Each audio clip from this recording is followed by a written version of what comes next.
Good afternoon, everyone. Welcome. Thank you for spending your time with us this afternoon. Today we're going to be talking about the multi-channel labyrinth and all the problems that we can potentially face if doing a lot of this work manually to try and get productions out to our customers. So we're splitting our presentation today into two segments. The first part is going to be looking at the challenges that we face with manually producing these publications and getting it right for our customers. And then the second half, we're going to be looking at potential solutions to this and how you can then look at incorporating technology into your business to be able to help improve your efficiencies internally. So also kindly, Nigel Swabey has agreed to speak with us today. So he's been going to give us some insight on challenges that Scots have faced and solutions that they've implemented for their own internal company. So over to you, Gary. Thank you. So before we get going, I thought what we should do really, first of all, is sort of talk about where we currently see some challenges in the marketing field. Obviously, nowadays, there's a lot more channels that we need to distribute to. That it seems to be getting bigger on a daily basis, and obviously that presents a lot of challenges for marketing teams. Obviously, a lot of marketing teams nowadays, they have a lot more channels to deliver to, but they don't seem to have more resources to be able to do that. So we need to find ways to make that process more efficient. And we also need to sort of be able to cope with the increased timelines that seem to be getting faster and faster nowadays. The other thing that we've noticed when we speak to our client base is that we find a lot of companies have different teams dealing with different channels. So you might have a print production team, you might have a web channel team, and with that sometimes you can get a lot of duplication of effort and you can get a lot of wasted resources by doing that. So technology can try to encompass both of those areas into one central point. The other thing that we see is a lot of our customers, they know that they need to streamline and automate, but they just simply don't know where to start. It's actually quite overwhelming. You're trying to get your day job done, and how are you going to fit in trying to sort of implement a large solution with big scale? The other problem is if you do open up the door to technology vendors, and I'll class myself as one of these, so I'm giving myself a disservice here, they're going to throw all sorts of three-letter acronyms at you. You're going to be told you need a DAM, a PIM, an ERM system. It's completely overwhelming with all of the options that are out there. So it's really difficult to know where to start. And the other big challenge that we see is obviously to implement a system of that magnitude that's going to affect a lot of different departments. It needs to have very senior level buy-in, because you need to be able to have the buy-in across all of these different departments across the business, and it can be very challenging. Okay, so we decided to make this a little bit tongue-in-cheek, this next section. What we're talking about here is if people are delivering content across all of their channels, but they might not have the luxury of having any kind of content management system. What are the pitfalls? What are the challenges? So rather than sort of keep this too boring, we thought we'd make it into a bit of a labyrinth of challenges that you might come across during that process. So I'll pass you over to Julia. Okay, so I'm going to kick us off. We're starting at the beginning of our maze, so we're putting our publication into play. So what do we need to do first? We need to collate all of our ingredients to get this publication up and running. So we need to get our text, imagery, pricing, SKU information, logos, etc. We need to get all of those together before we can even start putting the publication together. And all of those assets might be stored in multiple systems across a business. So starting off in the labyrinth, we're working our way through, but we're going to hit our first roadblock. So the first roadblock of which we are going to face will be hunting the assets. So we're trying to find all of these different elements of information to put together, and this can affect multiple teams in your business. So the marketing teams, art workers, web teams, all of them are hunting for these different elements of information to put together. And often they're in multiple systems across the business. And one of the key problems is that a lot of these don't integrate effectively together. So they're not showing your product information sitting with your imagery and your SKU codes, etc. So this can be quite a challenge for the production teams internally. So what does this result in? It can result in a lot of frustrated employees, a lot of time wasting, and can cause quite big risks with things, especially if images are in the wrong place. There might be duplicate images, etc., which can cause all manner of problems. Okay, so back to our labyrinth, and danger lurks around every corner here. So another area that sort of Julia alluded to there is duplication. It's actually quite a serious problem. A lot of companies have multiple amounts of duplication through their systems. So by trying to eliminate duplication, you're going to save yourself a lot of time, effort and money. A lot of people will try and find an asset, they can't find it, so they might go and get it reshot at a photographer. You've already paid for that to be done once, now you've paid for it twice. You're then going to get it retouched a second time. And then that leads other problems. You might then place one piece of content on the website and a different image, but the same image on the printed brochure. So duplication just causes a lot of problems, a lot of duplication of effort as well. So that's one of the things that we need to try and overcome with a technology system. Okay, so we're working our way through. We've dealt with the duplication. We've got all of our assets in place, but we're going to hit another brick wall. So what could it be this time?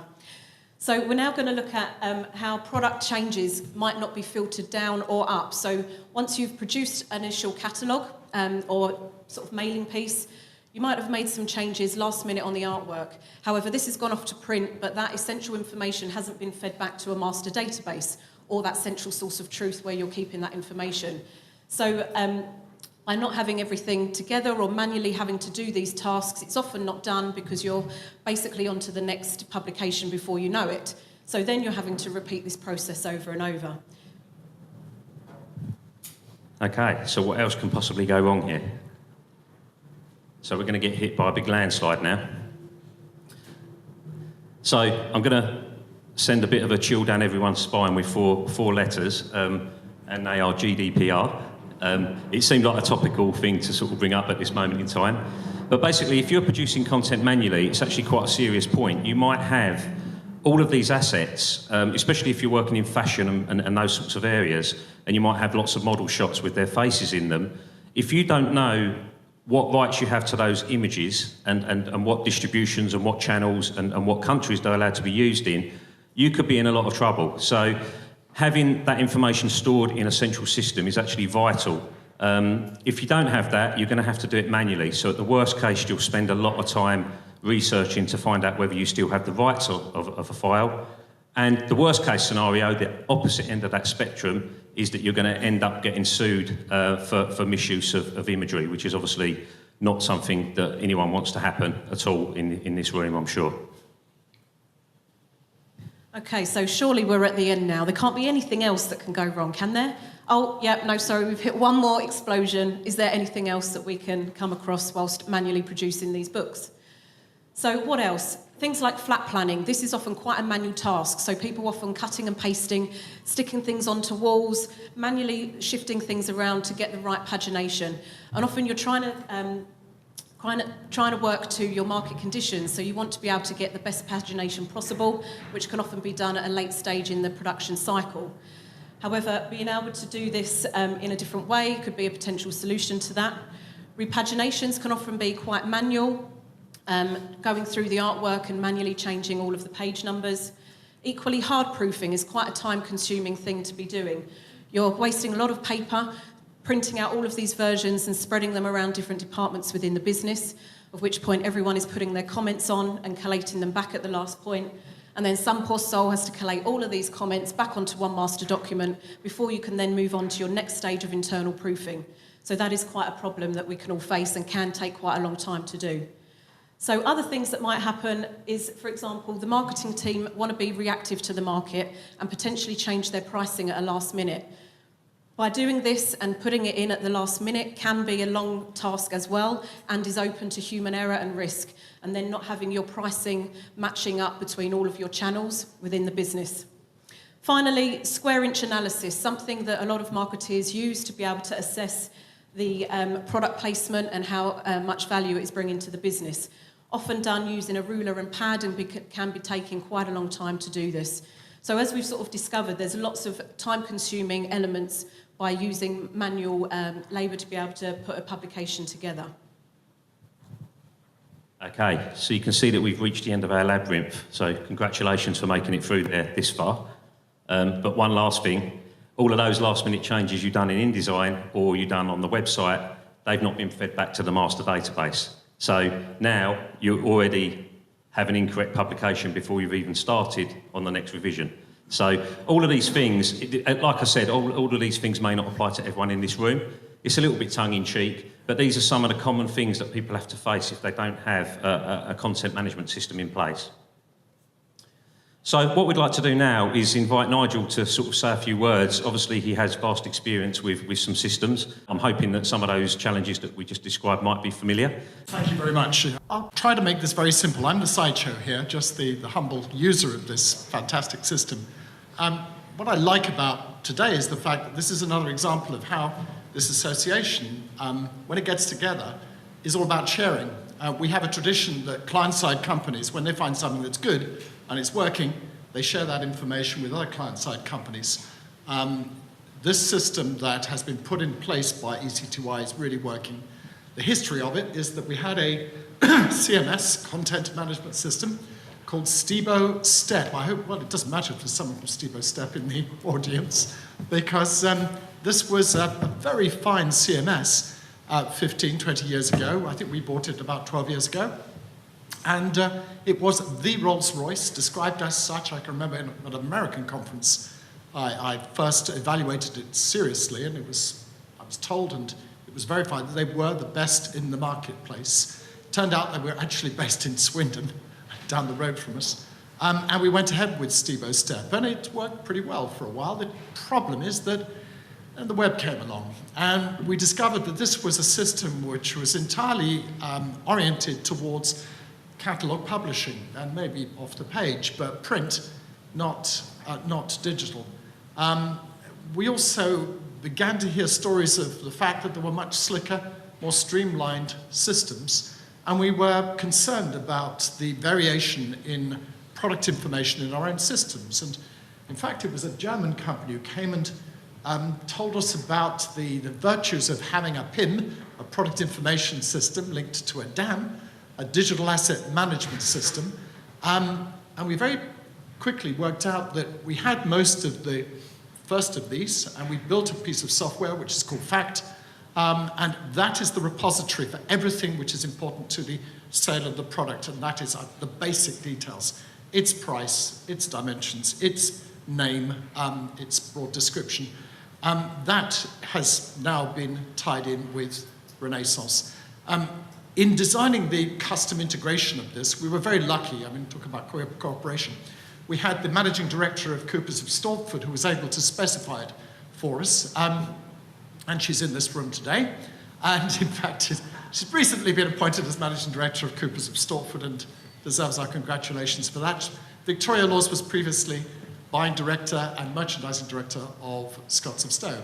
And so Victoria could probably explain far more from the client perspective than I can about this system. But from a management perspective, what I see is that it is slicker, it is faster, and that means cheaper because we have less labor being used.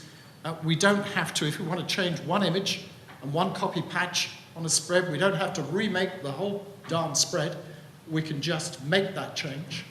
And we've got what we wanted in that we've got a sort of call it a scrap pad or a scrapbook or we called it sticky wall. In fact, it was Victoria who came up with that name first, I think, because we used to take sticky notes and literally images of the products and put them on a sticky wall, and it was a very, very manual process. What we were looking to do is obviously to get all the digital assets into one place. Because we use outsourced creative resources, we want to be able to then pass those to the outsourced facility for them then to make it look pretty and for them to adjust sizes and generally turn it into a spread. So it's much more streamlined. You've got, as the guys have explained, everything being tracked back to the master database and changes made as you go. The best thing of all, however, was that by comparison with Stebo Step, it was substantially cheaper. And I won't tell you what price we paid, but it was still very substantial, and the guys wouldn't want me to explain exactly how much, but Stebo Step was costing us, I don't know, 100 grand a year easily, and you just shouldn't be spending that sort of money these days on a CMS PIM DAM. And so we're very happy. There's nothing much more I can say, Gary. Thank you so much, Nigel. Okay, so basically what EC2I did, we've been working alongside Scotts & Co for many, many years. We actually bought a lot of technologies off the shelf ourselves as well, and we like to call them nearly good technologies. They were actually fantastic, but they didn't quite give us enough to be able to meet the requirements that we had. So what we decided to do was assemble our own development team, and we actually built a digital asset management solution and a product information management system. And both of those systems, if you go out and speak to a vendor, they're going to recommend you both of those things. Obviously, a DAM is going to be where you store all of your imagery, logos, documents, things like that. And product information management is where you store all of your descriptive text, language, variations, SKU information, pricing. So what we did, we actually built relationships between those two things because they're all housed in the same system. And then we just built one interface, which is the key to this. You don't have to log into multiple systems. You find everything from one common interface. And that was all combined together, and that's what is the Renaissance system today. And that's what we worked very closely, I might add, with Scotts & Co to be able to build something that actually works and we feel that we can offer to other people producing similar brochures. Now, Renaissance is a multi-channel delivery mechanism. We can deliver to multiple channels. But obviously, because we're here today, we're going to focus a lot more on the publishing side. So Julia's going to kick us off here, and we're going to talk about what we did alongside Stowe's to deliver for their publishing tools, for their catalogues. Okay, so kicking us off, as Nigel mentioned, they already had a legacy system in place that put all of their, called FACT, which had all of their key elements of information. But what we needed to do was be able to extract that information and house it with all of the imagery. So we used an API and worked extensively and closely with their IT team to be able to extract and import information between our two systems to get it all into this one Renaissance product database. And by doing that, we've now got all of the information in the same area, so their marketing teams can then use the product information alongside their imagery and select everything that they need to create their publication. This can be used as a standalone system as well, so you can start from scratch and import everything, but we can also work with systems that you potentially already have in place. Okay, so moving on. The next thing that we built was the sticky board. We actually named this after Victoria, because that's what she gave us the great inspiration to call it. Basically, the sticky board is when you're in your early concept design stage. You want to empower your marketing team to be able to find assets quickly and then be able to put them onto what used to be a manual sticky board. So we built that in a web browser format. So we have a web browser interface. The marketing team can log in, they can search for their SKUs or their products. When they find them, they'll see all the associated relationships between them. So I find my image, I know what my copy is that's associated to that image, I know what logos, what parent-child relationships I have with other imagery. And then I can simply drag and drop them in a web browser onto the page. And this means that the marketing team are now empowered to do the product placement, and it means that your artwork team don't have to do that later, which should cut down on revision cycles, because you've done that all up front. Okay, so once you've produced your sticky board and you've got a rough layout of how you want your publication to look, this then also creates a virtual flat plan. So that flat plan that used to be up on the wall can now be through a web browser and is accessible 24/7. So people can log in and see what their pages are looking like and react to those market conditions that we were talking about earlier, where you can mix and match your pages, pick up single pages or spreads and move them around to then view that publication online and make sure that it's working for the customer that you're trying to get to. So equally, this system can also allow you to repaginate a lot quicker and easier, because the system will then extract the information of the new folio that you've laid out and put that straight into the InDesign document, again saving a lot of time in artworking and again saving on those labour costs that we were talking about earlier. Okay, so moving around the wheel here. We're now in the page assembly part. So what we did, we developed an InDesign plugin that is given to the artwork team. And the great thing about this is your artwork team can be internal or they could be external, it doesn't matter. They basically just connect their InDesign plugin through the web to the back-end database. So that means that if you make a change to a product description, for example, that will automatically be flowed straight back down to the InDesign document, and you don't have to create that again inside InDesign. Equally, if you want to, if someone makes some manual corrections inside InDesign, and this is a business decision, some people like to do this, some people don't, we can push the changes from InDesign straight back into the database as well. But again, that's an optional decision that you can make. And by doing this, what it does, it means that your art workers aren't spending vast amounts of time looking for imagery because they're already on the page. As soon as the sticky board is created, you publish it and it delivers all of the content straight to InDesign. It will stylize it, it will put the correct fonts in place, and it will also take all of the page attributes. So everything's been delivered to your art worker, and now your art worker is going to do what you want them to be doing, which is to make your page look visually attractive, so you can make more sales out the back of that. Okay, moving on to squinch analysis. So before we touched on this about it taking quite a lot of time measuring the individual products in a page to see what your sales revenue would be off the back of that.